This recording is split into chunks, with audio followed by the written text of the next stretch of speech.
नमस्कार दोस्तों, इस कार्यक्रम में आपका स्वागत है। मैं हूं ओमकार चौधरी।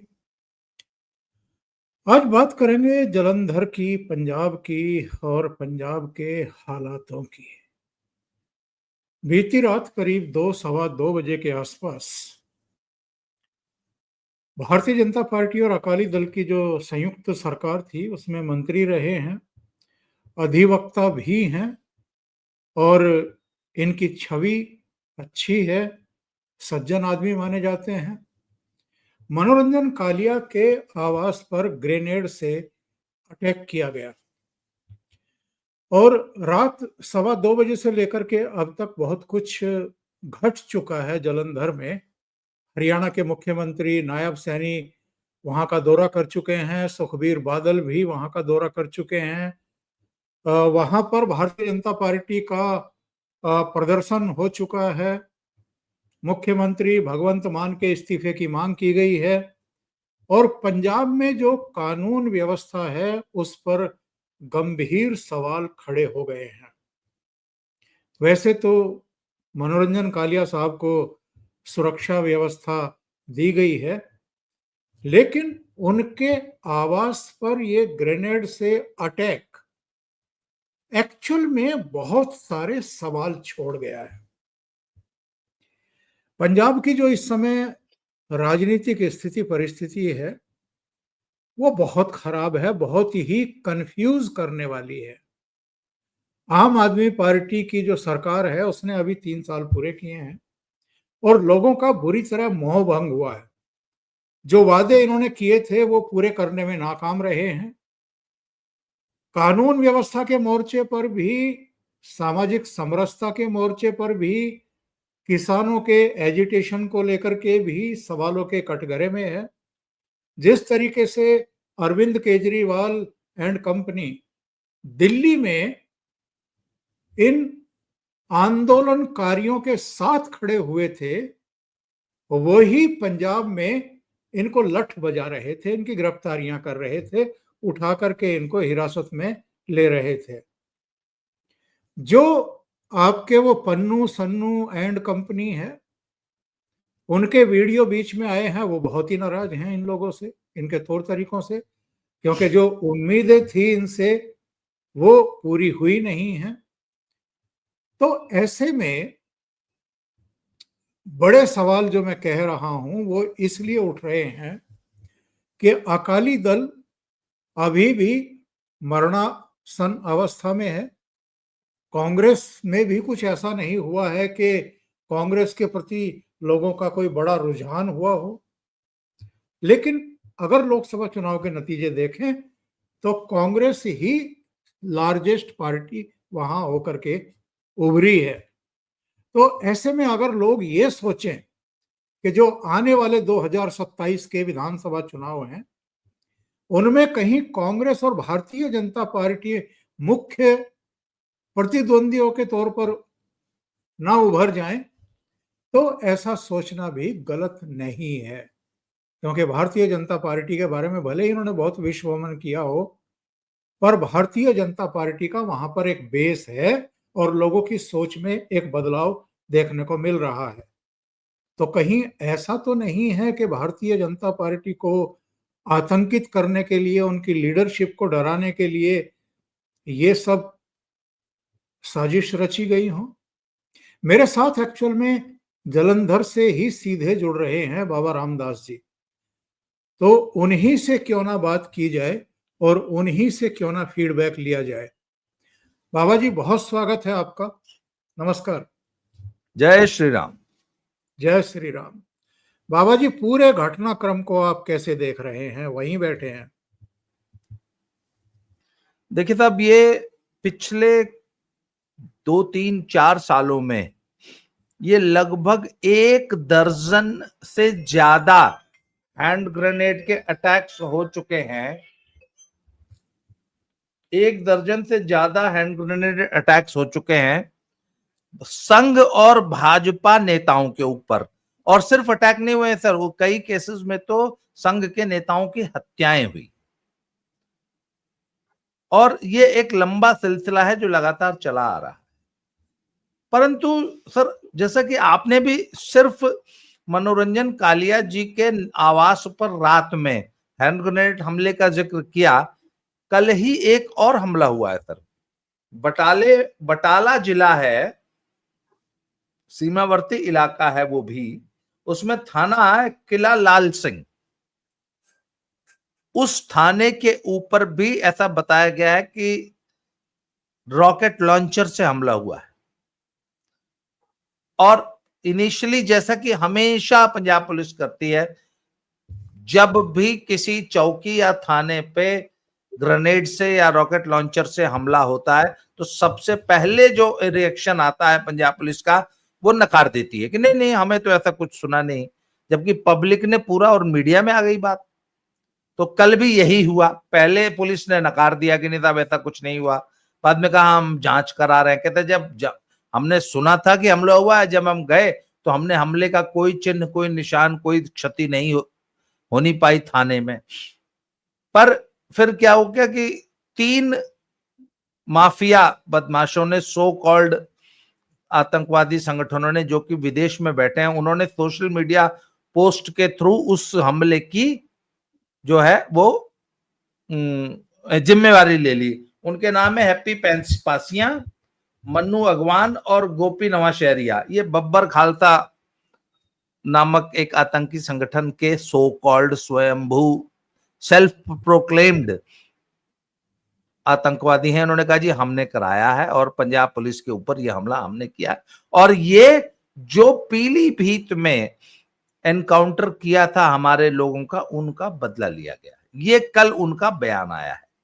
आज वहां के एसएसपी है साहब सोहेल कासिम मीर साहब, एसएसपी बटाला, उनका बयान आया है कि हमने जांच की तो हमें ऐसी कोई क्षति थाने पर या ऐसा कुछ हमने नहीं पाया।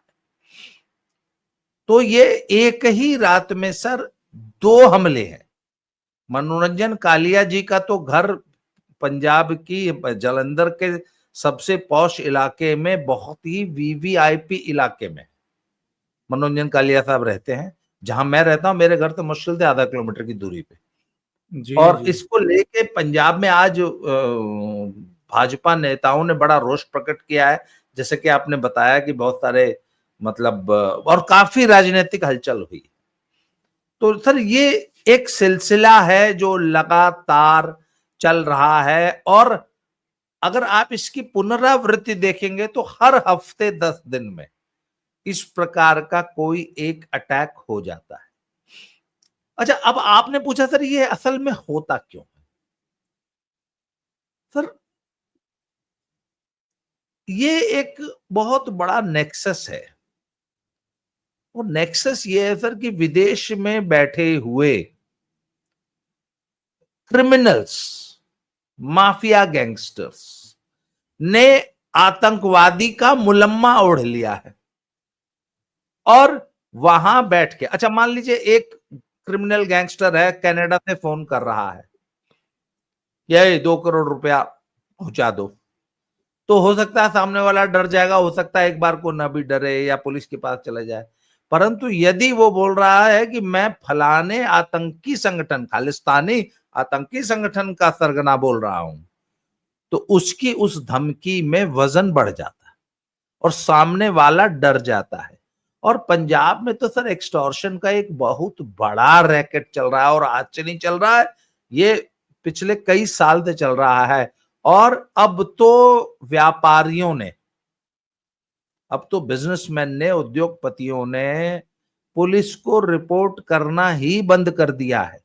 और सर अब धीरे धीरे पंजाब की ठीक वही हालत हो रही है जो लालू यादव के राज में कभी बिहार की हुआ करती थी, कि पंजाब के बिजनेसमैन, पंजाब के साधन संपन्न लोग अब धीरे धीरे पंजाब छोड़ के बाहर निकलने लगे।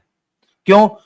उनका जान माल सुरक्षित ही नहीं है, और 2-4-10 करोड़ की वसूली तो आम बात है, अब तो उनकी चर्चा तक नहीं होती। और मॉडस ऑपरेंडी क्या है सर? सबसे पहले एक व्यापारी को फोन आता है, फोन आने के बाद उसको बोला जाता है कि तुम ऐसे ऐसे इतना पैसा पहुंचाओ, वो डिमांड हमेशा करोड़ों में होती है। और उसके बाद उसके घर पे कोई चिट्ठी फेंकी जाती है, उसके बाद उसके घर के बाहर कुछ हवाई फायर किए जाते हैं, कई बार उसके घर की दीवारों पे, खिड़कियों पे भी किए जाते हैं, कई बार ऐसे फायर किए जाते हैं। और उसके बाद उसको मजबूर किया जाता है कि वो करोड़ों रुपए की रकम, और 10 में से 9 केसेस में व्यापारी या उद्योगपति या जो पीड़ित लोग हैं वो पैसा पहुंचा रहे हैं। पुलिस को सब पता है और पुलिस ने कुछ केसेस में गिरफ्तारी भी की। तो जब ये पता लगा है कि फोन, एक तो फोन आता है बाहर से, इंटरनेशनल कॉल आती है, उसको ये लोग ट्रेस कर नहीं पाते या कुछ कर नहीं पाते उसका। जो लोकल धमकी भरे फोन आते हैं या जिन लड़कों ने फायरिंग की जब उनको पकड़ा गया, तो सर वो सब 17, 18, 20, 22 साल के लड़के, एकदम यंगस्टर्स, फ्रेशर्स, जिनका कोई पुलिस रिकॉर्ड पहले से नहीं है, और वो ये बताते हैं कि साहब मुझे तो 2000 रुपए दिए थे और बोला था कि ये ले तमंचा और वहां उनके आगे फायर कर देना, या ये 2000 रुपए ले और उनके आगे चिट्ठी फेंक देना।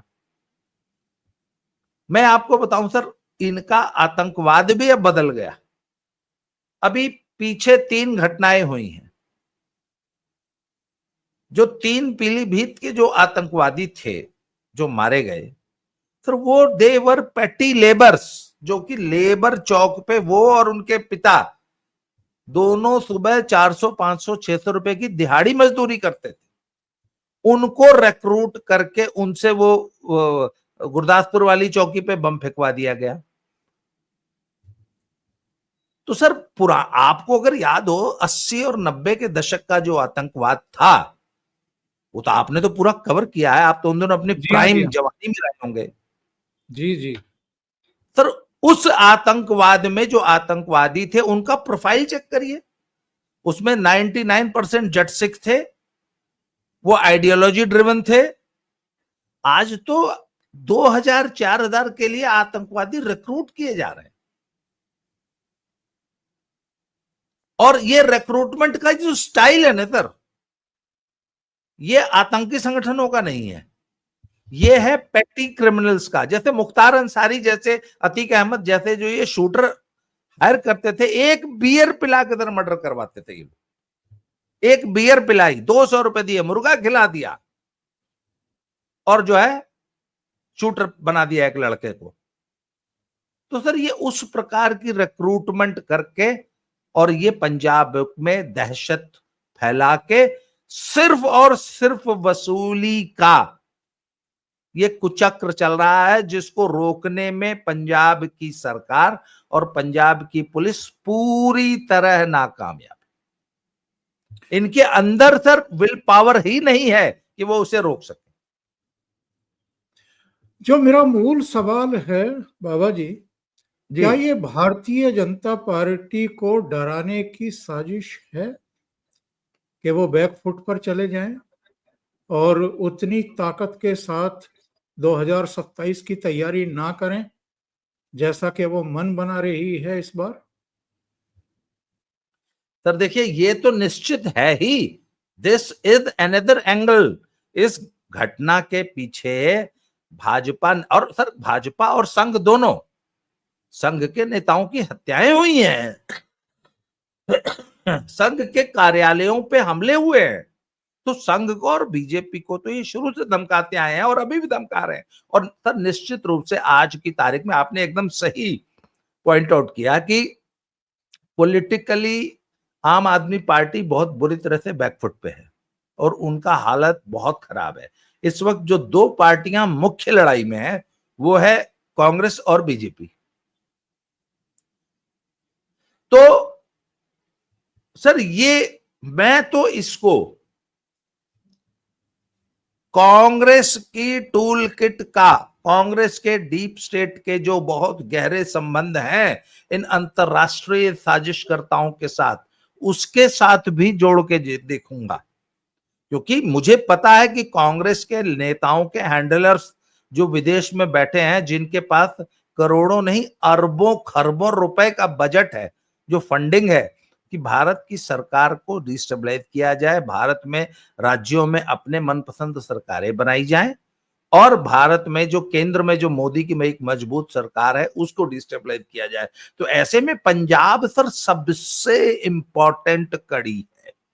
पंजाब बॉर्डर स्टेट होने के नाते सबसे, और ऐसे में ये कांग्रेस के डीप स्टेट के जो संबंधों का नतीजा भी हो सकता है कि भाजपा को डरा के धमका के चुनावी मैदान में कमजोर किया जाए, दूर किया जाए, जिससे कि कांग्रेस निर्द्वंद होके पंजाब में अपना एक छत्र राज कायम कर सके। आपने बहुत ही महत्वपूर्ण बिंदु पर आकर के हाथ रख दिया है। जो 5 जनवरी 2022 की घटना थी, जब प्रधानमंत्री नरेंद्र मोदी काफिले के साथ फिरोजपुर में एक रैली को संबोधित करने के लिए जा रहे थे और उनके काफिले को अचानक रुकवाया गया था। भीड़ इकट्ठा कर ली गई थी, जानकारी लीक कर दी गई थी कि प्रधानमंत्री किस समय वहां से गुजरने वाले हैं, और जिसमें अब कई पुलिस अधिकारी, टॉप के पुलिस अधिकारी नपे भी हैं, लेकिन इतने सालों बाद नपे हैं। अगर ये प्रधानमंत्री के खिलाफ इस तरह की हरकतें कर सकते हैं, खास तौर से मैं कांग्रेस की बात कर रहा हूं, क्योंकि कांग्रेस की सरकार थी, चरणजीत चन्नी मुख्यमंत्री थे, तो ये कुछ भी करा सकते हैं, कुछ भी कर सकते हैं, किसी भी हद तक जा सकते हैं। एक तीर से दो निशाने, बीजेपी को भी डराओ और आम आदमी पार्टी की सरकार को बदनाम भी करो। सर बिल्कुल, मैंने बोला ना, और कांग्रेस पंजाब में सत्ता में वापस आने के लिए किसी भी हद तक गिर सकती है। और सर कांग्रेस का पुराना इतिहास रहा है। कांग्रेस ने जो पिछले 15 वर्ष, जब पिछले बार जो टेररिज्म का दौर हमने पंजाब में देखा, उसमें कांग्रेस पूरी तरह एकदम डीप नेक तक इन्वॉल्व थी। वो पूरा का पूरा उनकी राजनीतिक महत्वाकांक्षाओं और उनकी राजनीतिक गलतियों का खामियाजा था, जो पूरे देश ने 20 साल तक आतंकवाद के रूप में जो है देश जलता रहा पूरा, और इंदिरा गांधी की जो है उनको अपनी जान गंवा के वो कीमत चुकानी पड़ी। तो सर बात यह कि कांग्रेस सत्ता के लिए किसी भी हद तक गिर सकती है, तो उसके लिए वो मनोरंजन कालिया के घर पे ग्रेनेड हमला भी करा सकती है, वो कुछ भी कर सकती है, वो थानों पे हमले करा सकती है, वो उन माफिया गैंगस्टर्स को भी उनको प्रश्रय दे सकती है। तो कुछ भी संभव है, और इसकी एनआईए को इनफैक्ट इस एंगल से भी जांच करनी चाहिए कि ये जितने भी अंतरराष्ट्रीय सो कॉल्ड आतंकवादी हैं, जो कि इन सभी हमलों की जिम्मेवारी लेते हैं तुरंत, क्या इनका कोई कनेक्शन कांग्रेस पार्टी के नेताओं से भी है क्या? जी, भारतीय जनता पार्टी के लिए ये एक अपॉर्चुनिटी भी है। जिस तरीके से आज हमने देखा है जलंधर की सड़कों पर जिस तरह के प्रदर्शन हुए हैं, जिस तरह की एकजुटता दिखाई दी है, हरियाणा के मुख्यमंत्री पहुंच गए हैं, सुखबीर बादल पहुंच गए हैं, एक अपॉर्चुनिटी है, एक अवसर है। खुद को संगठित करे, एकजुट करे और एक एग्रेसिव कैंपेन शुरू करे। अभी से कैंपेन शुरू करे पंजाब में। सर देखिए, पंजाब की जो हमारी जो भाजपा की इकाई है ना, वो सांगठनिक रूप से बहुत अभी कमजोर है, अभी बहुत इमेच्योर है। जो पुरानी लीडरशिप वो तो तकरीबन रिटायर हो चुकी है, उनको रिटायर कर दिया गया है, और नई लीडरशिप अभी शेप ले रही है, और उस नई लीडरशिप में अभी इतनी ताब नहीं है। और सर ये तो सीधी सी बात है, पंजाब में कुछ भी अगर करना है तो उसके लिए हरी झंडी दिल्ली से आती है। अगर दिल्ली की हरी झंडी मिलेगी तो भाजपा किसी भी लेवल पे एजुटेशन करने की पोजीशन में आज है, परंतु बशर्ते कि दिल्ली से हरी झंडी आए। आप मुझे ये बताइए ना कि दिल्ली से हरी झंडी आई और इनका जो है वो किसान आंदोलन का भाग 2 जो था पार्ट 2, उसको फेल कर दिया, 1 मिनट में फेल कर दिया। खट्टर साहब ने बिल्कुल परिंदा भी पर नहीं मार पाया। तो उधर अगर केंद्र सरकार का इशारा हो जाएगा तो कुछ भी कर देगी। पार्टी के पास इतनी सांगठनिक क्षमता तो है। तो ऐसी बात नहीं है सर, पर जी, लेकिन एक बात से तो आप सहमत होंगे, उत्तर भारत में अब मुझे लगता है कि पंजाब ही बचा हुआ है जहां मुख्यमंत्री नहीं बना है बीजेपी का, और ये उसकी अपनी कमजोरियां रही हैं, क्योंकि वो अकाली दल की हमेशा पिछलगू बनी रही। उसने कभी भी जो आप कह रहे हैं कि अपना संगठन और अपनी लीडरशिप उस तरीके से विकसित करने के बारे में कभी गंभीरता से सोचा ही नहीं। जी, देखिए मैं बताऊं आपको, पंजाब की एक बहुत बड़ी एक पंजाब का एनालिसिस हमको जब भी करना होगा तो उसमें जब हम सर डेमोग्राफिक जब एनालिसिस करते हैं ना, तो पंजाब में बेशक 40% हिंदू हम लोग जोड़ते हैं, पर जब हम जमीन पे उतरते हैं तो हम देखते हैं कि पंजाब में असल में हिंदुओं की संख्या बहुत कम है, और पंजाब में हिंदू और सिखों का जो मेलजोल और आपसी व्यवहार है सर, वो इतनी थिन लाइन है कि वो एक दूसरे को मर्ज सबमर्ज करती रहती है, ओवरलैप करती रहती है। और नंबर 2, पंजाब में जो दलित समुदाय है वो सिख भी है और हिंदू भी है, और वो दलित समुदाय शुरू से कांग्रेस का वोटर रहा है, राइट फ्रॉम डे वन। और आतंकवाद के दौर में हिंदुओं के मन में एक ये धारणा बनाई गई कि हिंदुओं की रक्षा तो सिर्फ कांग्रेस या इंदिरा गांधी ही कर सकती है, तो वो एक पुराना बैगेज हम लेके ढोके चले आ रहे हैं, और पंजाबी हिंदू ये समझता है कि मेरी रक्षक तो सिर्फ कांग्रेस है। तो सर बीजेपी उस स्थान को अभी तक ले नहीं पाई है। बीजेपी पंजाब के हिंदू को ये नहीं विश्वास दिला पाई है कि नहीं, तुम्हारी रक्षा असल में अब हम करेंगे, कांग्रेस नहीं करेगी। तो सर ये जब तक शिफ्ट नहीं होगा ये सोच के लेवल पे, और जो दलित वोट बैंक आज तक कांग्रेस को वोट दे रहा है, हालांकि उसमें क्षरण शुरू हुआ है, पर इतना बड़ा अभी नहीं हुआ है कि वो पूरा का पूरा हिंदुत्व की आइडेंटिटी के नाम पे। देखिए, हरियाणा की राजनीति और पंजाब की राजनीति या कहीं की भी राजनीति, बीजेपी की एक सोच रहती है कि हर व्यक्ति को उसकी हिंदू अस्मिता, उसकी सनातनी आइडेंटिटी को प्रमुख रखा जाए, वह अपने आप को एक हिंदू सनातनी के रूप में सोचना शुरू करे, न कि जातीय विभेद में।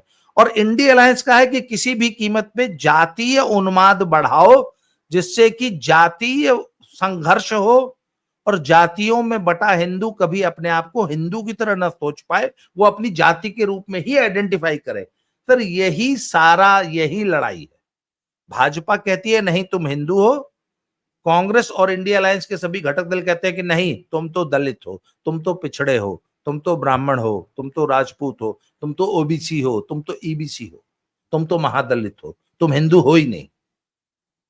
यही संघर्ष चल रहा है। इसी योजना के तहत आज सिखों को यह बात समझाई जाती है कि नहीं नहीं तुम हिंदू नहीं हो, तुम्हारा हिंदुओं से कोई। आज सिख समुदाय में पूरी ताकत इसी बात पे लगाई जा रही है कि किस प्रकार सिखों को उनके हिंदुत्व सनातन की जड़ों से काट दिया जाए, सारी ऊर्जा ही वहां लगाई जा रही है। लेकिन जी, अगर हम प्रधानमंत्री नरेंद्र मोदी को देखें तो वो सिखों के प्रतिनिधिमंडल को किसी को भी निराश नहीं करते हैं, उनको पूरा सम्मान देते हैं। कहीं गुरुद्वारे में भी जाते हैं तो पग बांध करके जाते हैं। करतारपुर कॉरिडोर हो, चाहे दूसरे तमाम इनके आस्था स्थल हों, धर्म स्थल हों, उसके प्रति भी उनकी जो संवेदनशीलता है, गुरुओं के जो साहबजादे थे, उनके जन्मदिन को उन्होंने किस तरीके से मनाया है। तमाम अगर हम देखें तो सिखों के प्रति उनका जो भाव है, वो तो मुझे नहीं लगता कि अभी तक के किसी प्रधानमंत्री ने इस तरह का भाव प्रदर्शित किया है। तो कहीं न कहीं भारतीय जनता पार्टी का जो नेतृत्व है, वो ये सोचता है कि जो पंजाब के हिंदू हैं, कभी तो उनका मोहभंग होगा कांग्रेस के साथ में। वो कभी तो हमारी तरफ देखेंगे। और जो सिखों के बारे में एक परसेप्शन है कि सब उनको साजिशन भारतीय जनता पार्टी और उसकी लीडरशिप के खिलाफ उकसाया जाता है, भड़काया जाता है, एक रणनीति के तहत। तो कभी ना कभी तो जो सही सोच की सिख बिरादरी है, समुदाय है, उसकी एक सोच विकसित होगी। उनको समझ में आएगा कि वाक़ई सिखों को, उनके आस्था स्थलों को, उनके गुरुओं को सही सम्मान कौन दे रहा है। नहीं सर, जो मोदी जी की सदाशयता है और सिख पंथ, दसों गुरु, जो हुए हैं हमारे, उनके प्रति जो उनका आदर और श्रद्धा का भाव है, ये उसको इस रूप में सिखों को समझाया जाता है कि ये सब इसलिए किया जा रहा है कि तुमको वापस हिंदू बनाया जा सके। मोदी और संघ मिलके सिखों को वापस हिंदुत्व में वापस लौटा ले जाना चाहते हैं। और आज की तारीख में सिखों के सामने जो सबसे बड़ा उनको जो बरगलाया जा रहा है, वो सिर्फ हिंदुत्व के नाम पे बरगलाया जा रहा है कि ये जो इतना सम्मान करता है गुरुओं का, ये जो इतना तुमको जो है, ये सिर्फ तुमको वापस हिंदुत्व से जोड़ना चाहता है और हमको किसी भी कीमत पर हिंदुत्व से वापस नहीं जोड़ना है। तो उसके लिए बेशक इंदिरा गांधी और उसके वारिसों, उन लोगों ने जिन्होंने टैंक से हमला किया गुरु नानक स्वर्ण मंदिर के ऊपर, बेशक उन्हीं को वोट क्यों न देना पड़े, उन्हीं को सत्ता में क्यों न लाना पड़े, परंतु वापस हिंदुत्व में लौट जाने का जो खतरा, जो संघ और बीजेपी के नाम पे डर दिखाया जाता है, उससे तो बचे रहेंगे। सर, ये सोच हो गई है। इस सोच को तोड़ने की जरूरत है कि नहीं, ऐसा कुछ नहीं है। सिखों की जो अलग आइडेंटिटी है वो बनी रहेगी, परंतु हम आपको सिर्फ ये याद दिलाना, जैसा हम तो सर सभी मुसलमानों को भी ये हम हमेशा याद दिलाते हैं कि भैया कल तक तुम हिंदू थे, कल तक आप अपनी वंशावली चेक कर लीजिए, आज से 2 4 5 7 पीढ़ी पहले आप हिंदू थे, तो आप अपने हिंदू जड़ों से कटिए मत। आप, हमें पूजा पद्धति से कभी कोई आपत्ति रही नहीं, परंतु आप अपना आका, अपना आदर्श पुरुष अरब के किसी लुटेरे आक्रांता को नहीं, आपके आदर्श पुरुष हमेशा रामकृष्ण और शिवा राणा ही रहेंगे। हम सिर्फ इतनी सी बात कहते हैं जी। इस मामले में, जलंधर वाले अटैक वाले मामले में 2 लड़के पकड़े गए हैं, लोकली हैं, जलंधर के ही हैं, और एक अजीबोगरीब संगठन का नाम आ रहा है खालिस्तान आर्म्ड फोर्स। पहले कभी इसका नाम नहीं सुना गया, तो इसलिए मेरी शंका जो है ये है कि कहीं कोई पंजाब के भीतर की ही तो साजिश नहीं है इस तरह की हरकतें करवाने की। हालांकि ये कहा जा रहा है कि जी पाकिस्तान में कोई बैठा हुआ है, एक कोई दिलशाद, पता नहीं किस किस के नाम आ रहे हैं, आईएसआई ने ये सब करवाया है। जो डीजीपी है उसका ये बयान है। पंजाब के लॉ एंड ऑर्डर डीजीपी अर्पित शुक्ला ने चंडीगढ़ में प्रेस कॉन्फ्रेंस कर कहा कि मनोरंजन कालिया के घर पर किए गए हमले को 12 घंटे में ट्रेस कर लिया गया, 2 आरोपियों को गिरफ्तार कर लिया गया। पंजाब की अमन शांति को खराब करने के लिए ऐसा किया गया। पाकिस्तानी खुफिया एजेंसी आईएसआई ने यह हमला करवाया। पाकिस्तान में बैठे डॉन शहजाद भट्टी, जीशान अख्तर और लॉरेंस गैंग का लिंक सामने आया है। तो 12 घंटे में पंजाब पुलिस ने कमाल ही कर दिया, इतना कुछ पता कर लिया। सर, पर बात यह ना कि उस नेक्सस को, उन 2 लड़कों को पकड़ लेना ही तो अल्टीमेट हमारा, वो नेक्सस तोड़ के आने वाले समय में ऐसे हमलों की पुनरावृत्ति न हो, पंजाब पुलिस या पंजाब सरकार ऐसा कोई आश्वासन दे सकती है। आप बताइए, इससे पहले संघ के जितने नेताओं पर हमले हुए और हत्याएं हुई, उसके बाद इन हमलों की पुनरावृत्ति तो नहीं रुकी ना। आप ये जो ग्रेनेड हमले हो रहे हैं पुलिस चौकियों पे, थानों पे, यहां तक कि मोहाली में पुलिस हेडक्वार्टर पे हुआ हमला, तो उन हमलों की पुनरावृत्ति तो नहीं रोक पाए ना आप। और आपने 2, अच्छा ये देख लीजिएगा, ये दोनों लड़के दिहाड़ी मजदूर निकलेंगे, आज मैं गारंटी देता हूं आपको। ये दोनों लड़कों का अगर आप प्रोफाइल चेक करेंगे तो ये दोनों दिहाड़ी मजदूर निकलेंगे।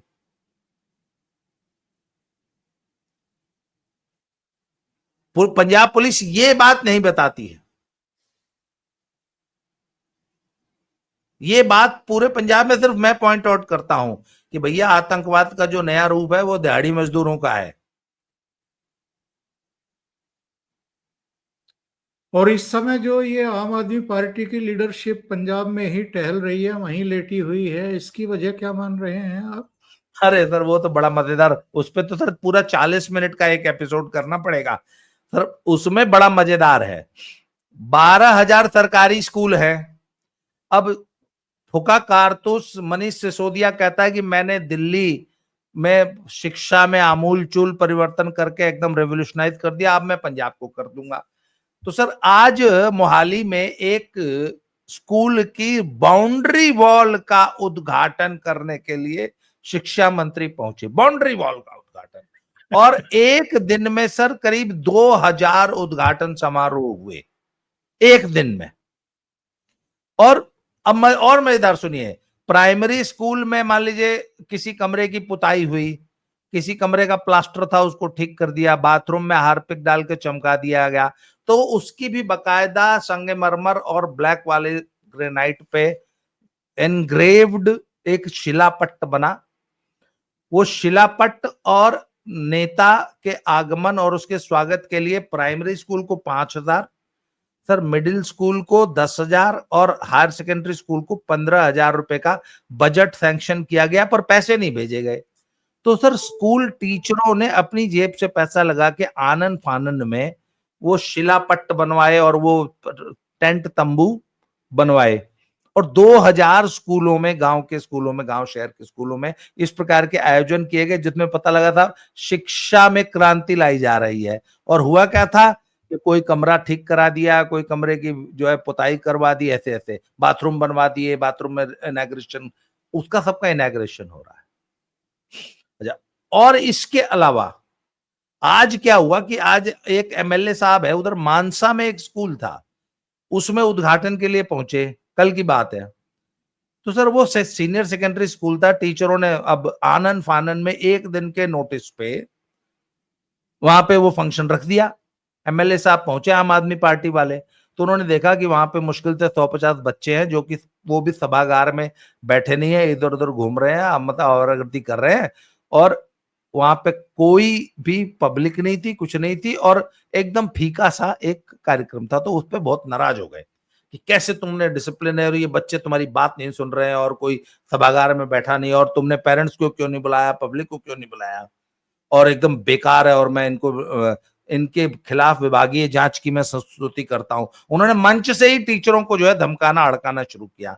तो वो टीचर्स की एक एसोसिएशन है आज, उसका बहुत कड़ा बयान आ गया कि पहली बात तो आप लोग ये पॉलिटिसाइज कर रहे हो और स्कूलों के माहौल को पॉलिटिक्स का अड्डा बना रहे हो, पहली बात। दूसरी बात है कि चारों ओर गेहूं कट रहा है, कौन से पेरेंट को हम बुला लें बिना, और टीचर अपने स्कूल में पढ़ाई कराने आया है कि तुम्हारा पॉलिटिकल फंक्शन कराएगा, और तुम उद्घाटन किस चीज का कर रहे हो, बाउंड्री वॉल का। सही बाउंड्री वॉल का उद्घाटन शिक्षा में क्रांति करेगा। तो सर अच्छा, उसमें एक और सुन लीजिए, अब इसमें क्या है कि होड़ लगी है श्रेय लेने की। तो चारों तरफ केजरीवाल और मनीष सिसोदिया की वाहवाह हो रही है, जो विज्ञापन दिए जा रहे हैं उसमें केजरीवाल और मनीष सिसोदिया का नाम आ रहा है। तो भगवंत मान ने एक आज आदेश जारी किया कि इसका एक व्हाट्सएप ग्रुप बनाया जाएगा, हर टीचर, हर बच्चा, हर पेरेंट उस ग्रुप से जुड़ेगा, और उसमें प्रोफाइल फोटो में मेरी यानी भगवंत मान की पिक्चर लगेगी। इससे पहले इनकी प्लानिंग थी कि सिसोदिया और अरविंद केजरीवाल की फोटो लगाई जाए। तो आज उससे पहले कि उनकी फोटो लगती, एक गवर्नमेंट ऑर्डर निकाल दिया भगवंत मान ने कि मेरी फोटो लगेगी।